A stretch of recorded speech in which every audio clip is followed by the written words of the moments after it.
党执政了这么多年来，3年多来，他的政绩到底怎么样呢？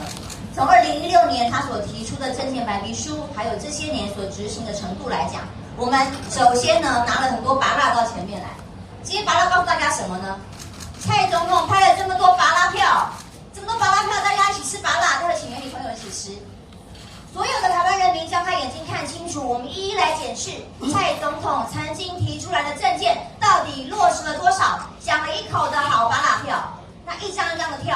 ，3年多以来从来没有看过来高雄提什么南北平衡的政见，没有做到过什么，突然间要来个大高雄计划了，一切都是突然梦到想到，还是跟着韩国瑜走。那么今天这些拔蜡票我们一一来。第一项就是说，要保障新移民姐妹得到更平等的社会福利待遇。现在的社会救助法，请各位听，社会救助法要有国民身份才可以领取。我们的新移民姐妹生活在这里，对家庭社会也有很多付出，只是因为还没有取得身份，就没有办法得到照顾，这样实在太不公平。那么现在的实情是什么？现在的实情是蔡英文总统当初所说的社会救助法，到目前为止没有任何的修法，一点点的改变都没有。民进党甚至呢污名化呢来台湾没有满6个月的大陆配偶使用健保啊，因为我们的陆配比呢其实是超过60%，每年新增的又有30%呢是我们的大陆籍。结果民进党立委蔡宜瑜声称大陆的外配差别待遇是刚好而已。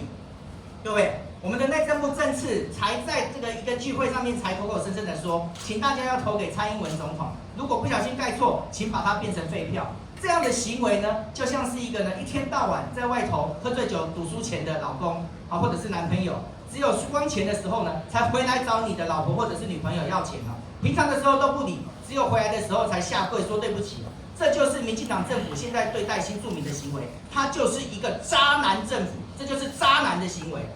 第10颗拔蜡票，体育经费倍增。2020年的时候，体育署在2015年9月8号的时候，蔡英文那时候说，希望要设定一个目标，8年之后，包括我们的公务预算、运动发展基金，加上民间的投入资源，体育经费要能够倍增啊，换言之要 double 乘以2。可是2017年8月31号的时候，不但呢做出这样的承诺，而且还加码哦，说不需要8年，4年内就可以完成。可是根据我们的国政顾问团调查的资料，2020年体育署呢加计运动发展基金的体育总经费合计是78亿6159万3千元哈，跟2019年的总经费比呢还减掉4.9%。那么10月呢，体育署又发布了澄清稿哈，说这个体育的运动经费编列呢是从2012年71亿成长到108年132亿，几乎增加将近1倍。但是事实上呢，这其实是灌水的嫌疑的，因为它加入了经济部的前瞻计划，加入工程馆，加入新南向。只要有沾到边的，通通都算进去。但是主政的经费呢，实际上是减少的。所以呢，选手呢其实很难受到实质的帮助。与其说选手有受到帮助，不如说是躲在背后的杨慧茹们在办比赛的时候有受到一些帮助。拿来做什么，我们就很难说的。所以统计以上10颗拔蜡，蔡英文总统想给我们的老百姓满满的芒果干，实际上